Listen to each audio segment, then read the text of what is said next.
What happens when the scales of justice are deliberately tipped? In a courtroom that's supposed to be a sanctuary of truth, a powerful judge driven by greed and prejudice sets his sights on an unsuspecting black woman. He's crafted the perfect legal trap designed to strip her of her dreams and her freedom. He believes she's just another victim, another statistic, but he's made one fatal miscalculation. He's not targeting a victim, he's targeting a genius. He is about to learn in the most public and humiliating way possible that the woman he tried to frame knows the law better than he ever will. The Honorable Judge Arthur Sterling presided over courtroom 4B of the Franklin County Courthouse with an air of inherited authority. His silver hair was perfectly coiffed, his black robes were impeccably tailored, and his gavel fell with a sound of finality that echoed the certainty of his own convictions. For 20 years, he had been the ultimate arbiter of fate. Within these wood-paneled walls, his reputation as a tough but fair judge, a carefully constructed facade as polished and as hollow as the marble pillars in the courthouse lobby. His gaze, cold and dismissive, settled on the defendant, Dr. Serafina Hayes. To Sterling, she was a mild annoyance, a bump on the road to a lucrative and quiet retirement. Dr. Hayes, a woman in her late 30s with a calm, almost professorial demeanor, stood accused of a litany of zoning violations, fraud, and public nuisance charges.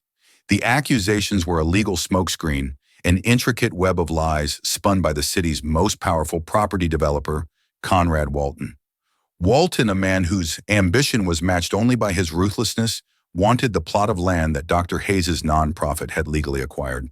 It was a neglected 2-acre parcel in the historically black neighborhood of Oak Hill, a place the city's elite, including Walton and his friend Judge Sterling, preferred to ignore unless there was profit to be made. Dr. Hayes' vision was to build the Oak Hill Empowerment Center, a state-of-the-art facility offering legal aid job training and after-school programs. Walton's vision was the Sterling Estates, a luxury condominium complex named not so subtly in honor of the judge who would help him get the land. The deal was simple and rotten to the core. Walton would get the land for a fraction of its value after the court seized it from Dr. Hayes' nonprofit. In return, a shell corporation, secretly controlled by Judge Sterling's wife, would be granted the exclusive and highly profitable contract for all the landscaping and interior design work for the new condos. It was a multi-million-dollar kickback buried under layers of corporate anonymity. All Sterling had to do was ensure Dr. Hayes was found guilty. Dr. Hayes, Sterling began, his voice laced with a condescending sweetness that set Serafina's teeth on edge. These are serious charges. The city's zoning board has presented a formidable case. Are you certain you wish to proceed with your public defender, a case of this complexity? He let the sentence hang an implicit suggestion that she was out of her depth. Serafina looked at her appointed lawyer, Benjamin Carter. He was young, earnest, and utterly terrified. Ben had been a public defender for less than 2 years and was accustomed to plea bargains for petty theft, not complex civil and criminal fraud cases orchestrated by the city's most powerful figures. He was drowning, and he knew it.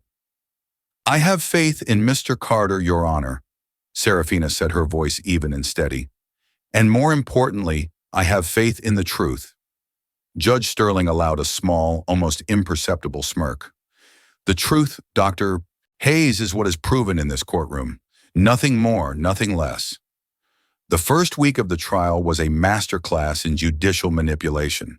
Sterling sustained every objection from Walton's high-priced lawyer, the formidable Isabel Finch.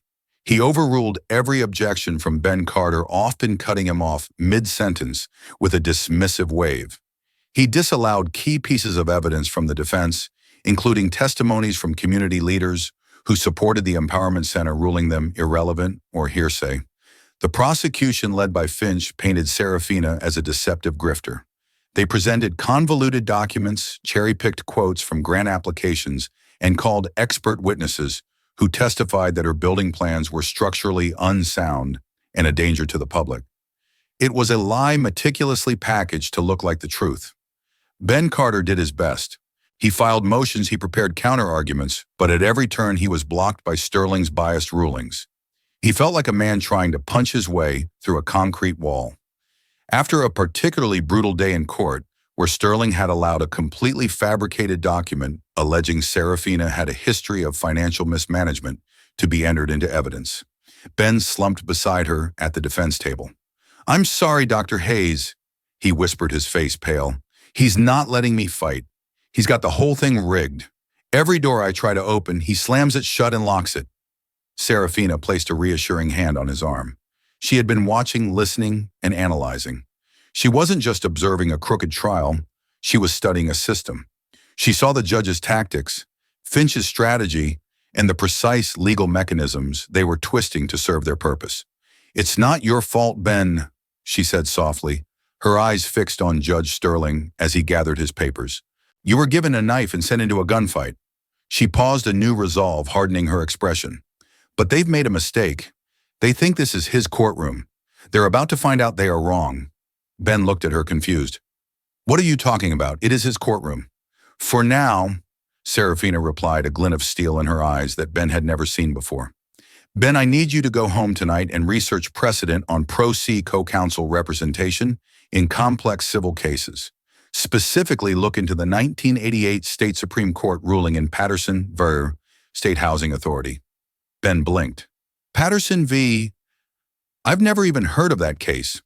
"You will," Serafina said, "and tomorrow we are going to change the rules of the game." As she walked out of the courtroom, she felt the weight of the frame settling upon her. But for the first time, she wasn't afraid. She was getting angry. And for a legal scholar like Serafina Hayes, anger was just another word for focus.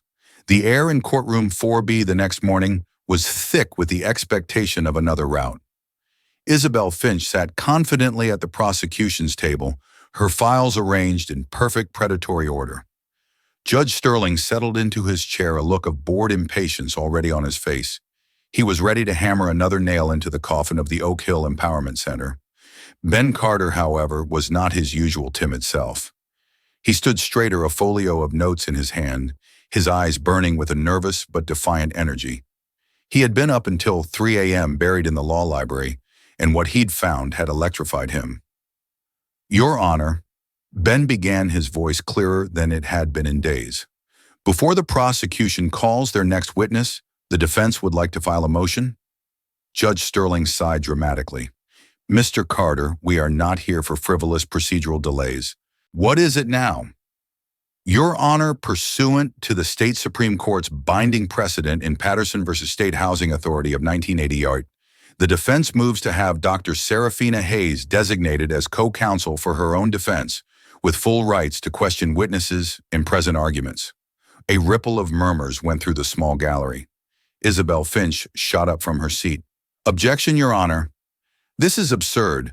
The defendant has court-appointed counsel. Allowing a defendant, an amateur, to participate directly would turn this trial into a circus." Sterling was about to agree to dismiss the motion out of hand, but the specific citation gave him pause. Patterson v. State Housing Authority wasn't a commonly known case, but he had a vague, unsettling memory of it. It dealt with a defendant with specialized knowledge relevant to their own case. Dismissing it without cause could be grounds for an appeal, a nuisance he didn't want. "On what grounds, Mr. Carter?" Sterling asked, his tone sharp.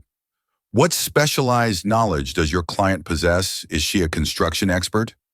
A zoning commissioner?" "No, Your Honor," Ben said, allowing a small, triumphant smile. He looked at Serafina, who gave him a subtle nod.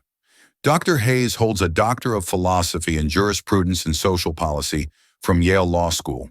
Her doctoral thesis, which won the prestigious Covington Prize, was titled Judicial Discretion and Systemic Bias, a Critical Analysis of Procedural Justice in American Courts.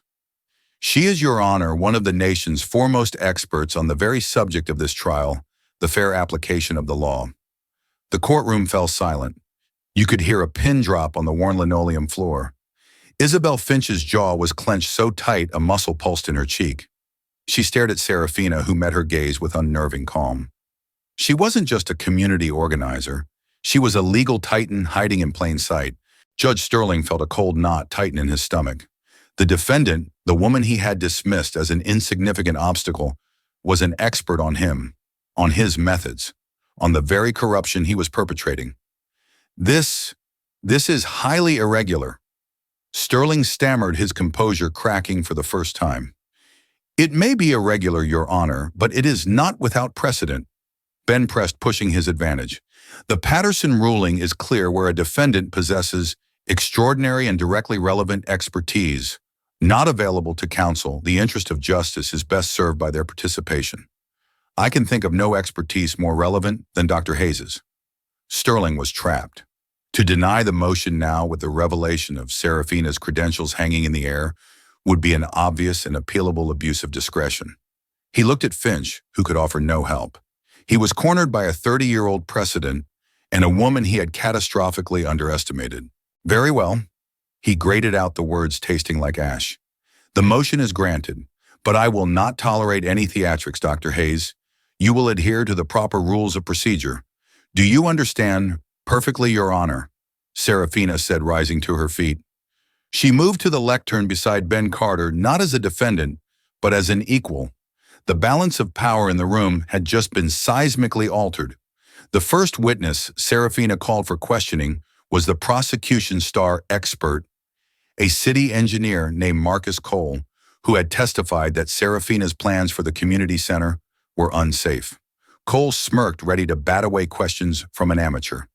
"Mr. Cole," Serafina began, her voice resonating with a newfound authority, "you testified that our foundation plan, which calls for grade 60 rebar, is insufficient for the soil composition in Oak Hill. Is that correct?" "That's correct," Cole said smugly. "It's a public safety risk. You would instead recommend the much more expensive grade 75 rebar, as is standard in downtown commercial high-rises." "For safety, yes," Cole nodded. "Are you familiar with the 2019 Geological Survey of Franklin County, specifically Appendix C, which details soil substrata analysis?" Serafina asked, her eyes never leaving his. Cole shifted his weight. I'm generally familiar with it." "Then you must know," Serafina continued, her voice cutting like a scalpel, "that the soil in Oak Hill is predominantly Jory series clay loam, which has one of the highest load-bearing capacities in the entire county, whereas the downtown area, where you claim a higher grade of rebar is needed, is built on Willamette series silt, which is far less stable." "Isn't that correct?" Cole's face went pale. "Well, there are other factors." "Let's stick to this factor," Serafina pressed. "Isn't it true that using grade 75 rebar in Jory clay would be not only financially exorbitant, but geotechnically nonsensical a solution to a problem that doesn't exist? A solution perhaps that would drive up construction costs to a point where a nonprofit might have to abandon its project." I was only giving my professional opinion," Cole stammered. "Your professional opinion appears to contradict basic geology, Mr. Cole. One final question. Your consulting firm, Urban Engineering Solutions, who has been your largest client for the past 5 years?" Cole looked desperately towards Isabel Finch, who could do nothing. I'd have to check my records." "Allow me to refresh your memory," Serafina said, holding up a document. "Is it not Walton Global Properties, the very entity that stands to gain this land, should my project fail?" The witness stand suddenly looked like a trap. Cole wilted, mumbling incoherently. In less than 5 minutes, Serafina had not just discredited a key witness, she had exposed the motive behind his testimony and hinted at a wider conspiracy. Judge Sterling slammed his gavel. "That's enough, Dr. Hayes, move on." But the damage was done. The jury was now looking at the case and at Dr. Hayes in a completely new light. Ben Carter watched Serafina, a sense of awe washing over him. She wasn't just a co-counsel. She was a grandmaster, and she had just taken her first piece from the board. Judge Sterling, for his part, felt a flicker of genuine fear. This wasn't a trial he was controlling anymore. It was a battle, and he was rapidly losing ground. The revelation of Dr. Serafina Hayes's credentials sent shockwaves through the local legal community. The trial, once a little-noticed zoning dispute, started attracting attention. A reporter from the Franklin City Chronicle, a young, ambitious journalist named Chloe Chen, began sitting in the gallery every day, her pen flying across her notepad. Judge Sterling felt the pressure mounting. His quiet, lucrative scheme was threatening to become a public spectacle. He met with Conrad Walton in the judge's private soundproof chambers, a place where they had sealed many a dirty deal before. "This is spiraling out of control, Arthur," Walton seethed, pacing the plush carpet. "She's a legal scholar. Why wasn't this in any of our opposition research?" "How was I to know?" Sterling snapped back, his usual calm replaced by a raw, nervous anger. "She was listed as the director of a nonprofit. We thought she was some bleeding heart academic, not a shark from Yale Law. She's running circles around Finch in there." "Then stop her," Walton demanded. "You're the judge. Throw her in contempt. Disallow her questions. Do something." "I am doing what I can," Sterling hissed. "But she's too smart. Every move she makes is procedurally sound. She's building a perfect record for an appeal, and she's baiting me. If I step 1 inch out of line, she'll have grounds for a mistrial or a judicial conduct review. She knows the rulebook better than I do." The fear was palpable. Serafina wasn't just defending herself against the charges. She was putting the entire court on trial. Back in the courtroom, Serafina's strategy was twofold. First, dismantle the prosecution's case piece by piece. Second, sow the seeds of a much larger story, a story of conspiracy and corruption. She cross-examined every witness with surgical precision. A city planning official who claimed her paperwork was filed incorrectly was forced to admit under Serafina's questioning that he had personally signed off on identical paperwork from Walton's firm just months earlier. An accountant who testified about her nonprofit's dubious finances was made to read aloud the glowing independent audits her organization had received for the past 3 years. With each witness, she would end with a simple, powerful question: "Have you or your firm ever received contracts, consulting fees, or any form of payment from Conrad Walton or any of his subsidiary companies?" The answer was almost always a reluctant, incriminating yes. Isabel Finch objected furiously, every time shouting, "Irrelevant badgering." But Serafina had laid the groundwork perfectly. "Your Honor," Serafina would calmly respond, "this line of questioning goes directly to witness bias and motive, a cornerstone of credible testimony. I'm merely establishing a pattern." Judge Sterling, knowing she was correct, and with the reporter Chloe Chen's eyes on him, was forced to overrule Finch's objections time and again. He was being compelled by the very laws he was attempting to subvert. It was a unique form of torture. But dismantling Walton's case wasn't enough. Serafina knew she had to get to the head of the snake, Judge Sterling himself. This required moving the battle outside the courtroom. Working late into the night with an increasingly emboldened Ben Carter in the cramped office of his public defender's unit, she laid out her plan. "Walton is the money, but Sterling is the power," she explained, pointing to a whiteboard covered in diagrams and names. "The connection between them has to be financial. Men like that don't operate on friendship, they operate on greed. The kickback from the condo deal, it's there. We just have to find it." Standard legal discovery had yielded nothing. Walton and Sterling were too sophisticated to have an obvious paper trail. They would be using shell corporations' offshore accounts and third-party cutouts. "This is where my academic work comes in handy," Serafina said, a flicker of excitement in her eyes. "Corporate malfeasance research is all about finding patterns in the noise. We're not just looking for a wire transfer from Walton to Sterling, we're looking for anomalies." For the next week, while the trial continued during the day, Serafina and Ben spent their nights diving into a digital rabbit hole. They used legal research databases, public records archives, and business registries. They weren't lawyers anymore. They were forensic accountants. Ben using skills he never knew he had traced the labyrinthine corporate structure of Walton Global Properties. It was a nesting doll of LLCs and holding companies.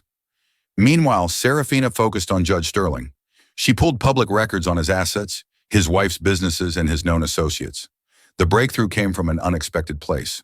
Serafina noticed that Judge Sterling's wife, a woman named Beatrice Sterling, had dissolved her long-standing interior design company, Beatrice Sterling Designs, 2 years ago. A year later, a new obscure LLC was formed, Argentum Landscapes and Interiors, LLC. "Argentum," Serafina whispered, her fingers flying across the keyboard. "It's Latin for silver, a bit on the nose for a man named Sterling." The listed agent for Argentum LLC was a law firm they didn't recognize. The address was a P.O. box. On the surface, it was a dead end. "There's nothing here connecting it to the Sterlings," Ben said, deflated. "No, there isn't," Serafina agreed. Which is exactly what's so suspicious. It's too clean. They're professionals, but professionals leave traces. She turned her attention back to Conrad Walton. She cross-referenced every known business partner, contractor, and associate of Walton's with the law firm that registered Argentum LLC. For hours, they found nothing. Just as they were about to give up for the night, a name popped up. A junior partner at that law firm, a Mr. Robert Keller, was listed on the board of a small charitable foundation that had received a significant donation from Walton Global Properties 5 years earlier. It was a tenuous link, but it was a link. It's a thread, Ben. Serafina said, her voice low with intensity. Now we just have to pull it. The next day in court, Serafina was cross-examining Conrad Walton himself. He was arrogant and dismissive on the stand, treating the proceedings as a nuisance. Mr. Walton, Serafina said, her tone deceptively casual. We've heard a lot about building plans and zoning laws. Let's talk about something else. Landscaping. It's an important part of any luxury development, wouldn't you agree? Walton smirked. Of course. Aesthetics are paramount. And for a project the size of the proposed Sterling Estates, that would be a multi-million-dollar contract, correct? Naturally, she to Walton preened. Have you already selected a vendor for this lucrative contract? Isabel Finch stood up. Objection. This is pure speculation about a future project. It has no relevance to the charges against my client. Judge Sterling opened his mouth to sustain the objection, but Serafina was quicker. On the contrary, Your Honor, she said, turning to the judge, her gaze sharp and direct. It is highly relevant to the pattern of financial dealings that my defense has been establishing, and I believe the witness's answer will be very illuminating. She had framed the question perfectly. Sterling, feeling the eyes of the jury and the reporter on him, was once again forced to let it proceed. To block a question about his own namesake development would look transparently corrupt. You may answer the question, Mr. Walton, Sterling said, his voice strained. Walton shrugged. We have a short list of potential vendors. No decision has been made. Is a company by the name of Argentum Landscapes and Interiors on that short list? Serafina asked, her voice dropping slightly, making the name hang in the air. At the mention of the name, Serafina wasn't watching Walton. She was watching Judge Sterling. For a fraction of a second, the judge's mask of impartiality slipped. A flicker of pure, unadulterated panic crossed his face. His eyes darted instinctively towards his wife Beatrice, who was sitting in the front row of the gallery. It was a micro-expression, a flash of fear so quick that most would miss it. But Serafina didn't miss it. Ben didn't miss it. And Chloe Chen, the reporter, didn't miss it either. She scribbled furiously in her notebook. It wasn't a confession. It wasn't even evidence. But it was a crack in the facade, and Serafina Hayes knew exactly how to break it wide open. The judge's fleeting moment of panic was the blood in the water that Serafina had been waiting for. She and Ben now had a name, Argentum LLC, and a confirmed, albeit nonverbal, connection to Judge Sterling. Their new mission was to transform that flicker of fear into irrefutable proof. Their nightly sessions in the public defender's office intensified. They were no longer just preparing for the next day in court. They were building a case within a case. The whiteboard was now a complex web with Argentum LLC at the center and lines branching out to every name and entity they could connect to it. The weak point in any conspiracy is always the human element. Serafina theorized, tapping the name of the law firm that had registered the LLC. Sterling and Walton are the architects. They're careful, but they had to use people, lawyers, accountants, clerks. Someone knows something. Ben took the lead on digging into the law firm, Keller, Dean and Associates. He discovered it was a small boutique firm specializing in wealth management and corporate secrecy for high net worth individuals. Getting information would be like breaking into a Swiss bank. Their client list is a fortress. Ben reported, frustrated after 2 days of hitting digital brick walls. Attorney-client privilege protects everything. Privilege doesn't cover criminal conspiracy, Serafina countered, but we can't prove that without a witness. We need to find someone who used to work there, someone with a conscience or a grudge. She shifted her focus to a more public-facing front. She granted a carefully worded interview to Chloe Chen of the Chronicle. She didn't make direct accusations against Judge Sterling, that would be contempt of court. Instead, she spoke eloquently about the challenges nonprofits face when powerful commercial interests want their land. She talked about the importance of judicial impartiality and the subtle ways the system can be manipulated. And very deliberately, she mentioned the unanswered questions surrounding the bidding process for future contracts on the proposed Sterling estates, including those for landscaping and design. The article Chloe Chen published was a bombshell, titled "Justice on Trial, Community Leader Alleges Unfair Practices in Zoning Case." It laid out the trial's bizarre rulings and the web of witnesses connected to Conrad Walton. It didn't name Judge Sterling as a conspirator, but it painted a picture of a courtroom where the scales were heavily tipped, and it mentioned the mysterious Argentum LLC. The story had its intended effect. The courtroom, once sparsely attended, was now packed every day. More reporters joined Chloe Chen. The public was watching. Judge Sterling felt the walls closing in. His demeanor in court became clipped and irritable. He knew he was no longer operating in the shadows. The real breakthrough, however, came from Ben's relentless digging. Poring through old employee records on a professional networking site, he found a name, Alicia Rowe. She had been a paralegal at Keller Dean & Associates for 7 years before leaving abruptly 6 months ago. Her profile now listed her as a freelance consultant. This could be her, Ben said, showing Serafina the profile. They had to be careful. A direct approach could backfire. Serafina crafted the outreach. It wasn't a call from a lawyer. It was a message from the director of the Oak Hill Empowerment Center. She spoke of her fight for the community and mentioned that her research had led her to Ms. Rowe's former employer. She asked if Ms. Rowe might have any insight into how a small nonprofit could protect itself from aggressive corporate legal tactics. It was a soft, non-threatening appeal to her conscience. For 2 days, there was no response. Ben was convinced it was a dead end. Then an anonymous, encrypted email appeared in his inbox. "I know what you're really asking about," it began. "Meet me tomorrow, 8 p.m. The coffee shop on Elm and 4th. Come alone. Don't bring any recording devices." Ben, his heart pounding, showed the email to Serafina. "It has to be her." "Go," Serafina instructed. "Don't pressure her. Just listen." The next evening, Ben sat in a dimly lit corner of the coffee shop, nursing a cold cup of coffee. A woman in her early 40s, with tired eyes and a nervous energy, slid into the booth opposite him. It was Alicia Rowe.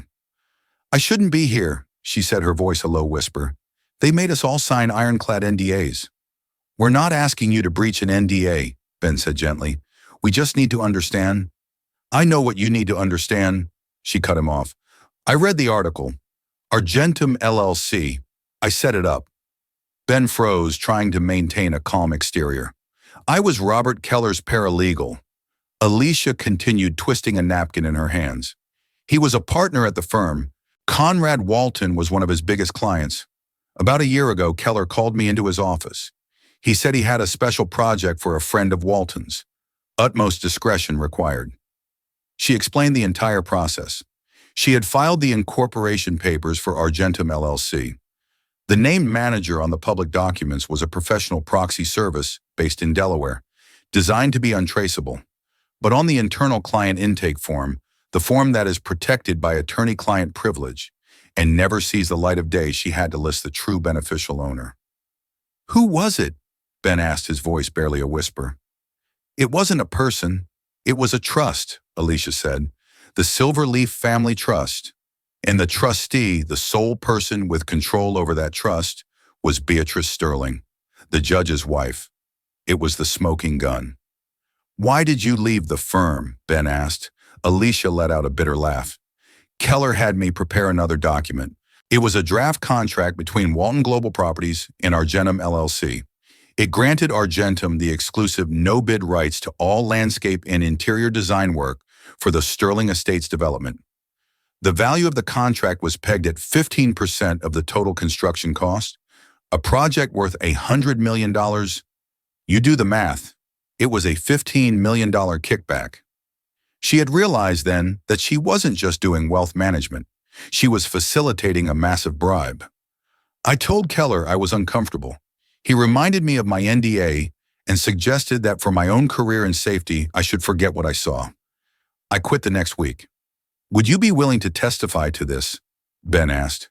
Alicia's face hardened with fear. Testify against Conrad Walton and a federal judge. They would destroy me. They'd bury me in lawsuits, ruin my reputation. I have a family. They are trying to frame an innocent woman and steal from a community that has nothing. Ben said, his voice filled with the passions Serafina had ignited in him. What they're doing is a crime. What you have is the evidence to stop them. Alicia was torn. She stared into her empty cup, the weight of her choice pressing down on her. I can't. I'm sorry. She stood up and walked out, leaving Ben alone in the booth, the truth so close he could taste it, but seemingly just out of reach. He returned to the office dejected and relayed the conversation to Serafina. She won't testify. We have the whole story, but we can't use it. We're back to square one. Serafina listened patiently. When he was done, she looked not at him, but at the whiteboard. A slow smile spread across her face. No, Ben, she said softly. We're not at square one. She gave us everything we need. But she won't talk. She doesn't have to, Serafina said, her eyes gleaming with the brilliance of a master strategist about to checkmate her opponent. She gave us the name of the trust, the Silver Leaf Family Trust. And a trust, even a private one, has to be filed with the county registrar. It's a public record. She thought the important document was the contract she saw. She was wrong. The most important document is the one she filed herself. She turned to her computer. We don't need her testimony to get the trust documents. We can subpoena them directly from the county registrar. And we're going to serve that subpoena tomorrow morning, in open court. The atmosphere in courtroom 4B on the final day of the trial was electric. The gallery was overflowing. Chloe Chen and a half-dozen other reporters were in the front row. Serafina Hayes had rested her defense, systematically dismantling the prosecution's case. Now it was time for final motions before closing arguments. Isabel Finch looked smug. Despite Serafina's brilliant defense, no concrete evidence had been presented linking Judge Sterling to any wrongdoing. The jury was swayed, but without a smoking gun, a conviction on the complex fraud charges was still possible, which was all Sterling and Walton needed. The prosecution rests your honor, Finch announced with a flourish. Does the defense have any final motions? Judge Sterling asked, eager to move on and end his ordeal. Yes, Your Honor, Ben Carter said, standing up. He held a document in his hand. The defense wishes to file one final motion to compel evidence. Sterling's eyes narrowed. This is highly irregular. The discovery phase is over. This is not discovery, Your Honor. This is a subpoena for a public record made relevant by testimony heard in this very court. Ben stated, his voice ringing with confidence. He had rehearsed this moment with Serafina a dozen times.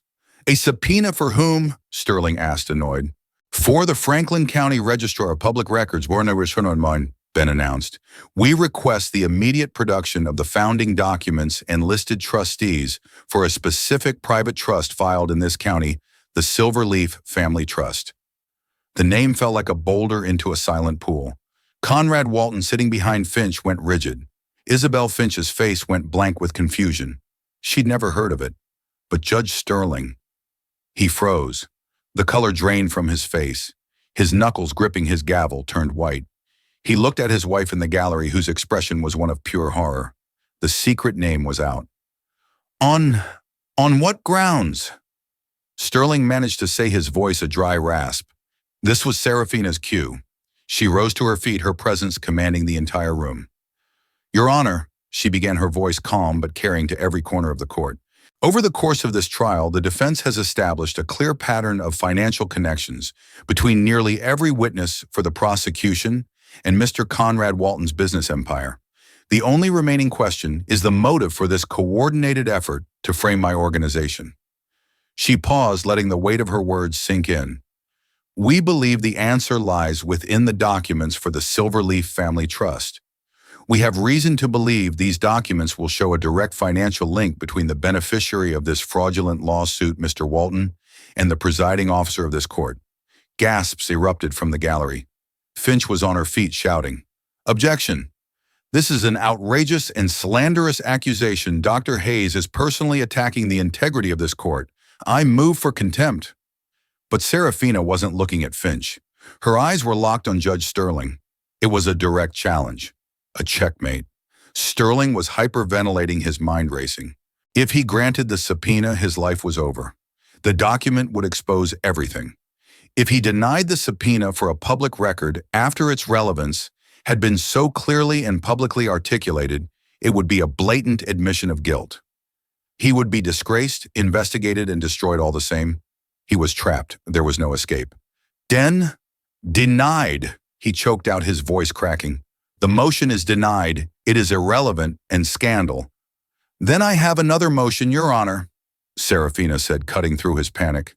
I move for your immediate recusal from this case on the grounds of extreme judicial prejudice and direct financial conflict of interest.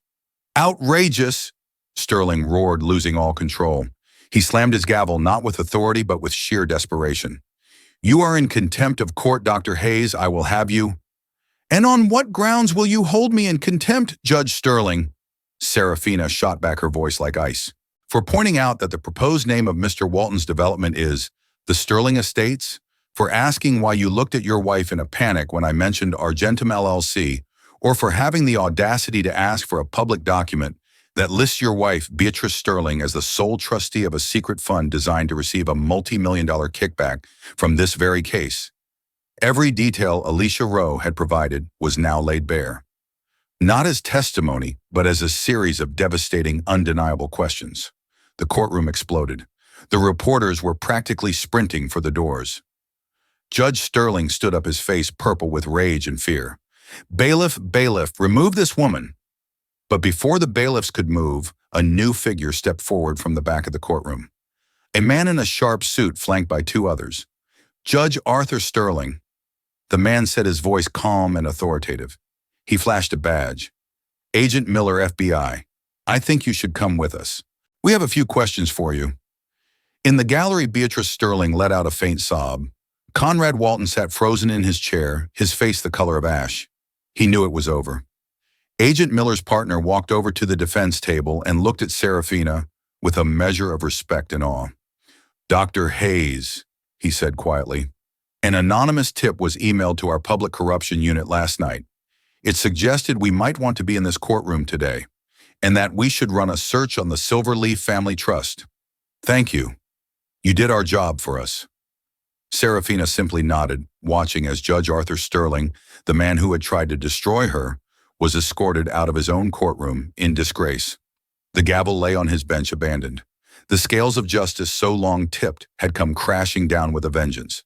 The moment the FBI agents escorted a stunned and sputtering Arthur Sterling from his own bench, a strange vacuum formed in courtroom 4B. The thunderous accusations and panicked denials gave way to an unnatural stillness, a collective intake of breath from everyone who had just witnessed the complete implosion of a powerful man's life. For a few seconds, the only sound was the frantic scratching of Chloe Chen's pen on her notepad, a sound that would soon become the first draft of history. Then the dam of silence broke, and the room erupted into a cacophony of shouting reporters, buzzing phones, and the hurried footsteps of lawyers trying to process the legal earthquake that had just occurred. Ben Carter slumped into his chair, his body trembling with a mixture of adrenaline and sheer disbelief. He looked at Serafina, who stood perfectly still at the lectern, her calm a stark island in the sea of chaos. She wasn't jubilant or triumphant. Her expression was one of profound, weary resolution, like a surgeon who had just completed a long and grueling operation to remove a deep-seated malignancy. Agent Miller, his task with the judge handed off to his colleagues, approached the defense table. Dr. Hayes, he said, his voice low and imbued with a deep respect. That was the most remarkable piece of legal maneuvering I have ever witnessed. The anonymous tip pointed us to the trust, but you weaponized the truth in a way that left him nowhere to hide. He slid a business card across the table. My team will be in touch. We'll need a formal statement. But for now, I imagine you've had enough of courtrooms. Serafina finally allowed herself a small, tired smile. Justice is rarely found without a fight, Agent. Thank you for being there to see it through. The news of Judge Sterling's arrest in his own courtroom hit Franklin County like a lightning strike. That evening, it was the lead story on every local and national news broadcast. Cable news channels ran segments with bold, dramatic chirons. Gavel of guilt. The judge, the developer, and the doctor. and How a Yale Scholar Dismantled a Corrupt Conspiracy. Chloe Chen's initial online article for the Franklin City Chronicle went viral, a meticulously detailed account of the trial's final stunning moments that was read by millions. Dr. Serafina Hayes was no longer just a community leader. She was a household name, a symbol of intellectual prowess and righteous defiance. The fallout for the conspirators was a textbook definition of hard karma, a systematic dismantling of the lives they had built on arrogance and deceit. Arthur Sterling's ordeal was a particularly brutal form of poetic justice. The man who had judged thousands was now the judge. Denied bail as a flight risk with connections, he was forced to trade his tailored suits for standard-issue prison scrubs. His first night was spent in the very county jail to which he had sentenced countless men. The initial hearings were a spectacle of humiliation. He was represented by a court-appointed lawyer, the same kind of counsel he had so openly despised after his high-priced friends in the legal community suddenly found themselves unavailable. The cruelest cut came from his own wife, Beatrice. Faced with her own indictment, she quickly turned state's evidence, agreeing to testify against her husband in exchange for a lighter sentence. His partner in crime and life had abandoned him to save herself, leaving him utterly alone. At his sentencing, the courtroom was packed. The presiding judge, a woman known for her stern integrity, looked down at the humbled Sterling and delivered a scathing indictment of his crimes. "You were entrusted with the sacred duty of administering justice," she declared, her voice ringing with contempt. "Instead, you twisted the law into a tool for personal enrichment. You perverted your office, betrayed the public's trust, and sought to ruin an innocent woman to line your own pockets. You are a disgrace to the robe you once wore." He was sentenced to 12 years in federal prison without the possibility of parole. His name was physically chiseled off the courthouse dedication plaque, and a special commission was formed to review every major ruling of his 20-year career, an act that erased not just his future, but his entire legacy. Conrad Walton, the architect of the scheme, watched his empire crumble like a house of cards. The scandal caused Walton Global Properties stock to plummet to zero within 48 hours. Lenders called in their loans, partners backed out of deals, and the company was suffocated by a mountain of debt and legal liabilities. The bankruptcy proceedings were brutal, a feeding frenzy for creditors that left nothing behind. The magnificent Sterling estates, once destined to be a monument to his power, now existed only as a symbol of his hubris on a set of useless blueprints. Walton himself faced a litany of charges. His trial was shorter than Sterling's, the evidence even more overwhelming. He received a 15-year sentence, his longer term reflecting his role as the primary instigator of the plot. The man who saw people and communities as mere obstacles on a balance sheet would spend the rest of his productive years as a number in the federal prison system. The shockwaves also hit the periphery. Isabel Finch Walton's ruthless attorney was brought before the State Bar's disciplinary committee. While cleared of direct criminal conspiracy, she was found guilty of knowingly presenting falsified evidence and suborning perjury from witnesses like Marcus Cole.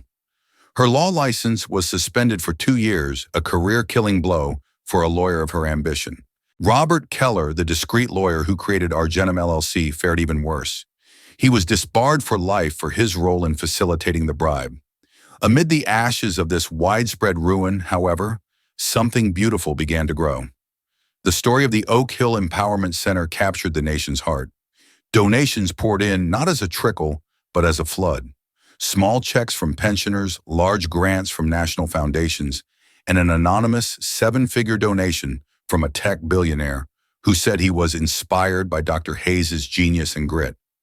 Construction companies offered to donate materials, architects offered their services pro bono, and local unions pledged volunteer labor. Dr. Serafina Hayes found herself at the head of a movement. She gracefully handled the media storm, always redirecting the focus from her personal victory to the needs of the community. Ben Carter became her indispensable right-hand man. He was flooded with offers from prestigious corporate law firms offering him salaries he could only have dreamed of. He turned them all down without a second thought. He found his purpose not in a skyscraper office, but at Serafina's side. He became the first ever general counsel for the newly and massively endowed Empowerment Center, his mission to build a legal shield for the community. Alicia Rowe, the paralegal who had risked everything, found her courage rewarded. With a public commendation from the FBI for her assistance, her reputation was not ruined, but enhanced. She started her own successful consulting firm, specializing in ethical compliance for law firms.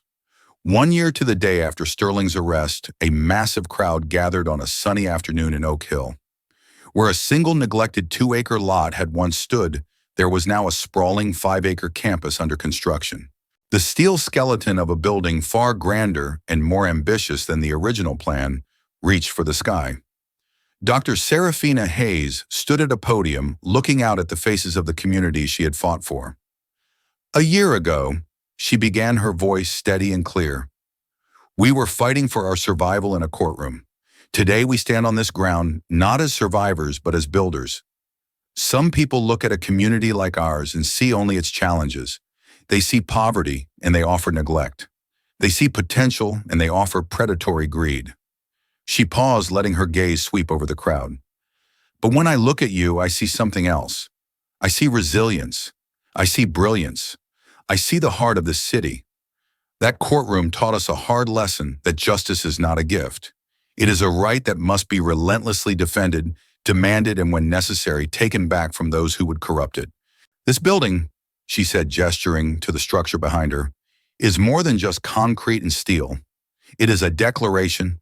It is a declaration that the law can be a tool for empowerment, not just punishment. It will be a place where the next generation of leaders, scholars, and artists will find their footing. The man who tried to put his name on this land in vanity is now forgotten. Instead, this center will carry the names of all of you. It is your victory.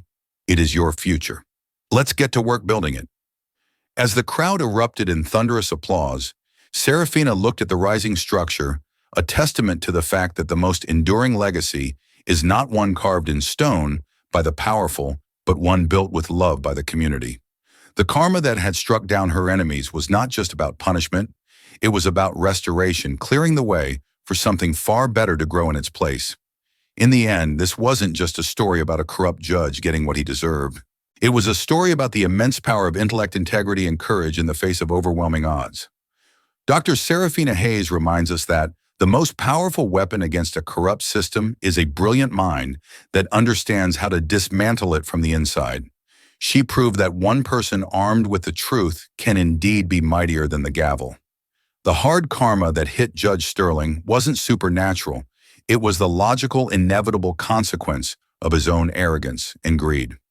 He underestimated his target, and in doing so, he orchestrated his own spectacular demise. What do you think is the most satisfying part of Judge Sterling's downfall? Let us know in the comments below. If this story of justice and intellectual triumph inspired you, please show your support by hitting that like button and sharing it with someone who needs to see that the good guys don't always finish last. And for more incredible stories of karma and justice, make sure you subscribe to our channel and ring that notification bell. You won't want to miss what's coming next.